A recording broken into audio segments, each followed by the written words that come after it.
Welcome to femininity with Arfin.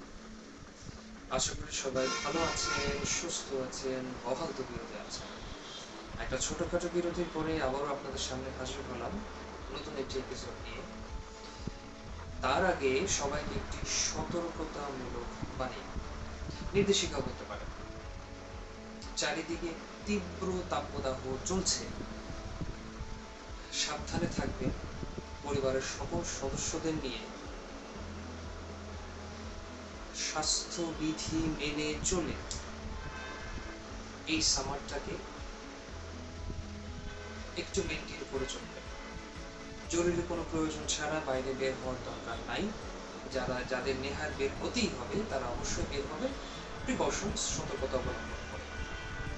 আশা করছি সামনের দিনগুলোতে সাবধানতা অবলম্বন করে থাকবেন, নিজেরাও থাকবেন এবং আশেপাশের মানুষদেরকেও অ্যাওয়ারনেসটা ক্রিয়েট করবেন, যাতে করে আপনাদের সাথে সাথে আপনাদের প্রতিবেশীরাও সুস্থ থাকে।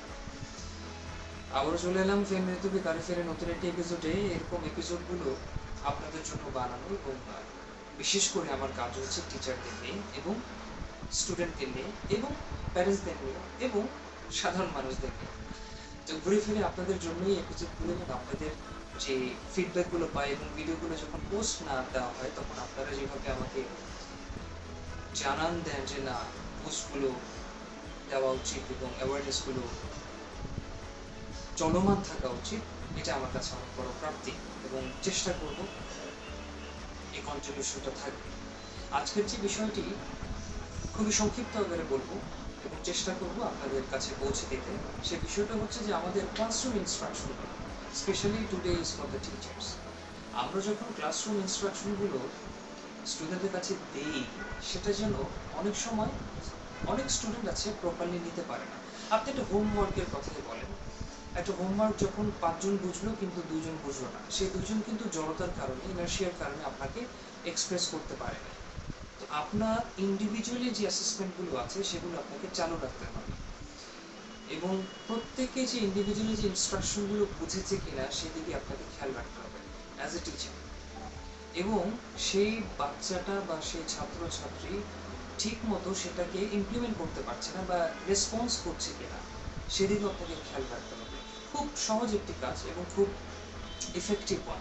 এই ইনস্ট্রাকশনগুলো যত ফ্লেক্সিবল ওয়েতে আপনি স্টুডেন্টদের কাছে পৌঁছে দিতে পারবেন, তত ফ্লেক্সিবল ওয়েতেই আপনাকে তারা ফিডব্যাকগুলো পাবে। এখন আপনার ইনস্ট্রাকশন যদি আপনার স্টুডেন্টরা না বুঝে, তাহলে সে হোমওয়ার্কগুলো ঠিক মতো, সে রিপ্লাইগুলো ঠিক মতো দিতে পারবে না। এবং তাদের প্যারেন্টসরাও যদি জিজ্ঞেস করে যে না, তোমার আজকে কি কাজ করানো হয়েছে বা ক্লাসরুমে তুমি কি করছো, তখন যদি বাচ্চারা ঠিক মতো বলতে না পারে, তখন হয়ে যায় কি, প্যারেন্টসরা মনে করে যে টিচাররা ঠিক মতো ইনস্ট্রাকশনগুলো দিচ্ছে না। তো সেক্ষেত্রে টিচারদের উচিত অবশ্যই অবশ্যই অবশ্যই ক্লাসরুমের যে ইনস্ট্রাকশনগুলো দরকার হলে এতগুলো ইনস্ট্রাকশন দেওয়ার দরকার নাই, যতটুকু দেওয়া হচ্ছে এটা যেন প্রপারলি দেওয়া হোক। সেটা 1টা হোক, 3টা হোক, 5টা হোক, থাকা উচিত ইনস্ট্রাকশন যত কম। যত বেশি ইনস্ট্রাকশন হবে স্টুডেন্টদের মাথায় থাকবে না, কারণ স্টুডেন্টরা অনেক কিছু নিয়ে চিন্তা করে, ওরা তো চিন্তাবে লিটারেলি। তো চেষ্টা করবেন যতটুকু সম্ভব ওদেরকে বক্সের ভিতরে রাখা যায় এবং ইনস্ট্রাকশনগুলো প্রপারলি এবং ওয়েল প্রিপেয়ার্ড ইনস্ট্রাকশন হয়, যেটা ওরা বুঝতে পারে, এবং সিম্পল ইনস্ট্রাকশন। কঠিন কোনো ইনস্ট্রাকশন যাতে তাদের কাছে পৌঁছে না যায়, কারণ আপনি যা বলবেন তারা কিন্তু এটা কনভার্ট করবে এবং তারা কিন্তু এটা কনভে করবে ওদের প্যারেন্টসের কাছে, এবং প্যারেন্টস অবশ্যই জিজ্ঞেস করে যে দিন শেষে তুমি কি করেছো আজকে স্কুলে, তোমার টিচার তোমাকে কি শিখিয়েছে, তুমি কি হোমওয়ার্ক করেছো। ওরা কিন্তু এক বাক্যে বলবে যে না, আমি তো বুঝি না টিচার কি করবে। এই কথাটা যখন বলবে তখন ইট উইল বি একটা একটা ব্যাড ইম্প্যাক্ট করবে, একটা নেগেটিভ ইম্প্যাক্ট করবে আপনার প্রতি। আমি চাই না যে আপনাদের এই ইম্প্যাক্টগুলোকে আপনি কন্টিনিউ করেন, এবং অবশ্যই এই ছোটোখাটো বিষয়গুলো আপনি মাথার মধ্যে রাখবেন এবং চেষ্টা করবেন ক্লাসরুম ইনস্ট্রাকশনগুলো, সেটা যে ইনস্ট্রাকশন হোক, খুব ফ্লেক্সিবল ওয়েতে, ডিফারেন্ট ওয়েতে দেওয়ার জন্য, যাতে প্যারেন্টসরা সকল ধরনের ইনফরমেশনগুলো একটার মধ্যে পেয়ে যেতে পারে। আশা রাখি এই বিষয়টি আপনাদের বোধগম্য হয়েছে এবং বুঝতে পেরেছেন, এবং নেক্সট টাইম থেকে ক্লাসরুম ইনস্ট্রাকশনগুলো ফ্লেক্সিবল ওয়েতে, আরও সুন্দর ওয়েতে, আপনি আপনার ক্রিয়েটিভ ওয়েতে ইনস্ট্রাকশনগুলো স্টুডেন্টদের কাছে পৌঁছে দেবেন, যাতে করে স্টুডেন্টরা প্যারেন্টসের কাছে পৌঁছে দিতে পারে এবং আপনাদের মধ্যে একটা সুন্দর র্যাপো বিল্ড আপ হয়।